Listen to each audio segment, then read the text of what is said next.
ውድ የዩቲዩብ ቤተሰቦች እንደምናችሁ አላችሁ አለን እግዚአብሔር ይመስገን። ዛሬ እንግዲህ ለእኔ ትንሽ የሚያሳዝን ለእናንተም ያሳዝናል ብዬ ተስፋ አደርጋለሁ እና እንግዲህ ትገደያለሽ የሚል እንትን ወጥቶብኛል። ማለትም እንግዲህ ትገደያለሽ ሌላ እንትን ያለው ትገደያለሽ እየተባሉ እና በጣም ተርቻለሁ። ያው እንደምታውቁት እኔ የሁለት ልጆች እናት ነኝ። ልጆቼ አባት የላቸውም። እኔ ሞትኩ ማለት ደግሞ ልጆቼ አባትም እናትም ያጣሉ ማለት ነው።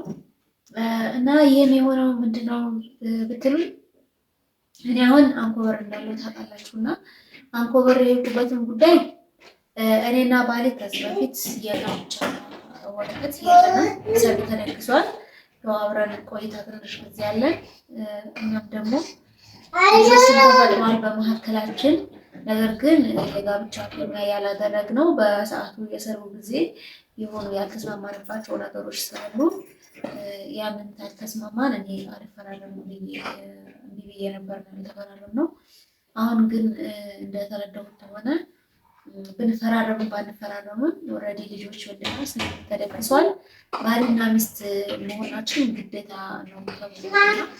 እንደዛ ከሆነ ደግሞ እኔ እስካሁን ደግሞ ጭላ ያልኩት እስካሁን ድረስ ዝም ያልኩት የነበረው ያው የጋብቻ ፊርማ ያለን ብዬ ስላሰብኩ ነበረ። አሁን ግን ያው ግዴታ ወረቀቱ ባይኖርም ባልና ሚስት ናችሁ የሚለው ነገር ስለመጣብኝ በፍርድ ቤት ከስሼ ቃሌን ራሴ ለብቻዬ ቃሌን ለማውረድ ተገድጃለሁ ማለት ነው። እና ለዛም ነው አንኮበር የሄድኩት። አንኮበር ባልንበት ከተማ ላይ በዛ በወረዳው ላይ ወረድ ብዬ ስላሰብኩኝ እዛ ነው ያለሁት። ለብቻዬ ፍርድ ቤት ከስሼ ሰው የተቀረበ ቀረበ፣ አልቀረበም ደግሞ እኔ ራሴን ጭዬ ቃሌን ማውረድ ስላለብኝ ቃሌን ማውረድ ግን ስልክ ተደውሎ በቤተሰቦቹም እንዲሁም በጓደኞቹ ባለችበት ትሙት የሚል አዋጅ እንደወጣብኝ ነው የነገረኝ። ምክንያቱም ያው ከዚህ በፊትም ለመግደል እነሱ ብዙ ነገር አድርገዋል። ፈጣሪ ትረፊ ስላለኝ እና ፈጣሪ ኑሪ ስላለኝ ነው እስካሁን ድረስ የቆየሁት። አሁን ግን በጣም ለኔ አስጊ ነው። ጓደኞቹም እንዲሁም ያለው ቤተሰቦቹ ትገደል ቅዱስ ሚካኤል ነው እስካሁን ያደረሰኝ። ከዚህ በኋላም ደግሞ እሱ ነው ያለሱ ጠባቂ አምላክ የለኝም። ሆኖም ግን በያላችሁበት ጸልዩልኝ። አሁን ያለሁት እንዳልኳችሁ አንኮበር ነው። እኔ አንኮበርን በነገራችን ላይ በጣም ነው የምወዳት ማከብራቸው የአንኮበርን ህዝቦች። አንኮበር ህዝብ በጣም መልካም ናቸው፣ በጣም ጥሩ ሰዎች ናቸው። ለእኔ ብዙ ነገር ተባብረውኛል፣ ብዙ ነገር አድርገውልኛል። አንድ ሰው መጥፎ ሰው ስለጎዳኝ ያንን ህዝብ ያንን ማህበረሰብ መቃወም ወይም መናገር አይጠበቅብኝም። በጣም ትሁትና መልካም ሰዎች ናቸው፣ ለተቸገረ ደራሽ ናቸው የአንኮበር ሰዎች።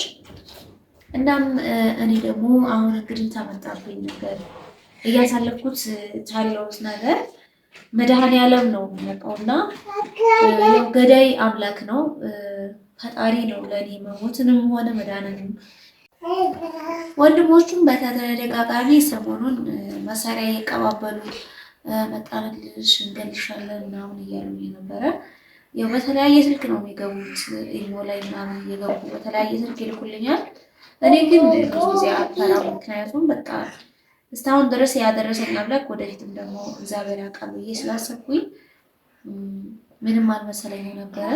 አሁን ወንድሞቹ ሳይሆኑ እሱ በራሱም በግልጽ እሱም ሆነ ጓደኞቹ ቤተሰቦቹ እኔ መገደል እንዳለብኝ ባለሁበት በተገኘሁበት ቦታ መገደል እንዳለብኝ አዋጅ እንዳወጡ ነው የነገረኝና ይሄ ቤት እንግዲህ ካሳና ቀራኑ በእኔ ነው የሰራሁትም 8 ዓመት አረብ ሀገር ለፍቼ ነው የሰራሁት። አሁን ይሄንን ቤቱን አንድ ነገር የምታገኙ ነገር የለም፣ የሚመለከትሽም ነገር የለም እያሉ ነው። ቤቱንም ወደፊት ለቀቅ እንደሚሄድ ምን አይጠረጥራለሁ። ምክንያቱም እንዳሁን ዛቻቸው እንደዚሁ ተቀጠለ ለእኔ በጣም አስፈሪ በጣም አስከፊ ስለሆነ ሁሉን ነገር ለቀቅ የላችሁ መሄድ አይቀሬ ነው። ለመሸጥም እነሱ አሁን እየፎከሩ እየዛቱ ስለሆነ መሸጥ አልችልም።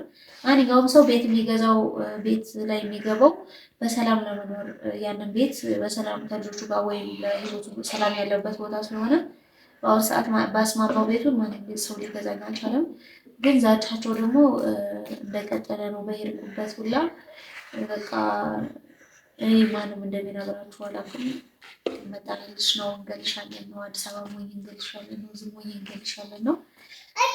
እንግዲህ እኔ ምንም ያጠፋሁት የበደልኳቸው ነገር ባይገባኝም እነሱ ግን ተግድያ ቃል አልወጡም። ሁሌም እንገልሻለን እናጠፋሻለን ነው የሚሉት እና እንግዲህ የልጆች አምላክ አለ፣ የልጆች አምላክ ይጠብቀኛል ብዬ ተስፋ አደርጋለሁ። ግን ነገሩ የከፋ ነው። ስሩ እንትን እያለ እየከፋ እየመጣ ነው እና ምን ማድረግ እንዳለብኝ እውነት ግራ ገብቶኛል። እግዚአብሔር ነው የምላችሁ። አንድ ሰው በዚህ ልክ ስልክ እንትን ብሎ በቃ አዋጅ ወጥቶብሻል፣ ልትገዳይ አዋጅ ወጥቶብሻል ብላችሁ ምን እንደሚሰማችሁ አላውቅም። እኔ በጣም ነው የከፋኝ። እነዚህ ሁለት ልጆች ባይኖሩ በአሁኑ ሰዓት ኢትዮጵያ ውስጥ መቀመጥ ሀሳቡም ህልሙም የለኝም። ይህንን ሀገር ጥዬ ወጥቼ እንደ ሰው ተሰርቼ ድጋሚ ሰርቼ ራሴን መቀየር ነበረ። ይህንን ቤት ሰራ 8 ዓመት ነው የሰው ሀገር ያለሁበት። ግን 8 ዓመት ድጋሚ ተሰድጄ ቤት ሰራ ይሻለኛል፣ ህይወት የሚቀጥል ይሻለኛል። ከሰው ጋር ካስለኬታ ታንቺ ተብወልድ ልጆቹ ውሃ ቢሆኑ ኖሮ በቃ ለልጆቼ የሚመኙት ነገር ክፉ ነገር ልጆቹ እንዲሞቱ ልጆቹ የሆነ ነገር እንዲሆኑ ነው የሚመኙት። እና እግዚአብሔር እንግዲህ የልፋቴን አይቶ ልጆቼንም እሱ ይጠብቅልኝ። ግን በአሁኑ ሰዓት እኔ እናቴ ትሞት ነው ብላችሁ በቃ የልጆቼን ማስቀምጥበት ልጆቼን የምጥልበት ባገኝ በቃ እንደ ሰው ተሰድጄ እንደ ሰው የሆነ ነገር አድርጌ አፍርቼ ብኖር ራሴን ህይወት የምቀይር በጣም ነው ደስ የሚለኝ። ግን የት ላድርጋቸው? እንጃ የት ልጣላቸው? በጓድራጎት ልስጣቸው? ቤተሰቦቼ ደግሞ እንዳልሰጣቸው በጣም ሩቅ፣ በዛ ላይ ደግሞ የወረደ ክፍለ ሀገር ውስጥ ነው ያሉት። የት ላድርጋቸው? ልጆቼ ግራ ነው ያለኝ በአሁኑ ሰዓት እና ይሄ ቤት ደግሞ ያልተከራየ ሲከራይ ተከራዩን ያስፈራራሉ፣ እንዳይሸጥ ገዥውን ያስፈራራሉ። በቃ ቤቱ አሁን ከፍቶ ወይ ተከራይ ያለው ለዚህ ይህን የሚያክል ቤት 3000 ብር እንኳን የሚከራየው ሰው የለም እና በጣም ግራ የገባኝ ሰዓት ነው ያለሁት አሁን። አዲስ አበባ ያው ሰሞኑን መጥቻለሁ። አሁን ከእሱን ጀምሬያለሁ ፍርድ ቤት። በእርግጥ እሱ አይቀርብም አይገኝም። ያው እኔ ራሴን ችዬ ቃሌን አውርጄ ራሴ መንገዴን ጀምራለሁ። እንግዲህ መድኃኒዓለም ያለልኝን ህይወት እኖራለሁ ብዬ ስላሰብኩ ነው ይሄን የማደርገው። በአሁኑ ሰዓት ምን ባረግ ነው የሚሻለኝ? ምን ማድረግ አለብኝ? አዲስ አበባም ሰው እየለመንኩ ነው ቤት ኪራይ የማስከፍለው። በአሁኑ ሰዓት ምን ምግብ ምጭልኝ? ሁለት ልጆች ይዤስ ምን ስራ ልስራ? በጣም ከባድ ነው ያለሁበት ጊዜና በዛ ልክ ደግሞ እኔን ለመግደል እኔን ተዚች ምድር ላይ ለማጥፋት ነው የሚጠሩት እና በጣም ከብዶኛል። እነኝህን የመሰሉ ልጆቹን መርዳት ሲጠበቅበት መጠየቅ ሲጠበቅበት እስካሁን ድረስ ልጆቹ እየተወደቁ እየደረሱ ምንድናቸው እንዴት ናቸው ያላለ ሰውዬ ጭራሽ ለምን በህይወት ትኖሪያለሽ? አሁን ደግሞ የጋብቻ ፍቺ ለምን ይባላል? ምክንያቱም በቃ እኔ እንደዚሁ ህይወቴ እንድትመሰቃቀለ እንደከፋኝ እንድትንገላታው እንዲኖር ስለሚፈልግ እንደዛ ነው የሚያደርጉት። እና ነገራችን ላይ አሁን ጋብቻ ፍቺ ስለጠየኩኝ ብቻ አይደለም። ሰሞኑንም አዲስ አበባ ሆኜ ራሱ መሳሪያ የቀባበለ ወንድሙ እየላክልኝ ነው እና መቶ እንደሚደፋኝ መቶ እንደሚገለኝ የተለያየ ነገር ነው የሚልኩልኝ። ኢሞ ላይ በተለያየ ስልክ ብሎክ ታረጋቸው በተለያየ ስልክ ይልኩልኛል እና እንዴት ከዚህ ማጥ ውስጥ እንደምወጣ አላውቅም። ግን በጣም በጣም እግዚአብሔርን አምላችሁ በጣም ጸልዩልኝ። የዚህ ሀገር ሰው ሁሉም ሰው እያዘነ በቃ ሁሉም ነገሮችን ስለሚዘሉ በቃ አይዞሽ ካልሆነ ልቀቂላችሁና ቤቱን ሂዱ ታይላችሁ እያሉኝ ነው እና እኔ ደግሞ ትቼ የቀን ቤት መሄዱ እኔ አንድ ለራሴ ቢሆን ችግር የለብኝም። እግዚአብሔር ነው የምላችሁ። ግን እነኚህ ሁለት ልጆች ይዤ አሁን አዲስ አበባ ላይ የሆነ ሰዓት ላይ በቃ ቤት ኪራይ ጥብሽ ብሎኝ የምካለው ነገር ታጣው ዞሮ መግቢያ ቤት ይሆነኛል ብዬ ስላሰብኩኝ ነው ቤቴ እንትን ያልኩትኝ። ሆኖም እንግዲህ ሊያስኖሩኝ አልቻሉም። አዲስ አበባም ሊያስኖሩኝ አልቻሉም። ባለሽበት መጣልሽ ነው ከየት እንዴት መረጃ እንደሚመጣላችሁ አላውቅም።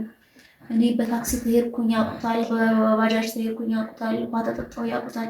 በቃ እያንዳንዱን ነገር ላይ ካሜራ አለው ሲባል ድረስ ነገሮችን ይከታተሉኛልና አሁን ግን በጣም በጣም በጣም ነው የከፋኝ። ባለሽበት ይገደል የሚለው ነገር እኔ በጣም አስከፍቶኛል።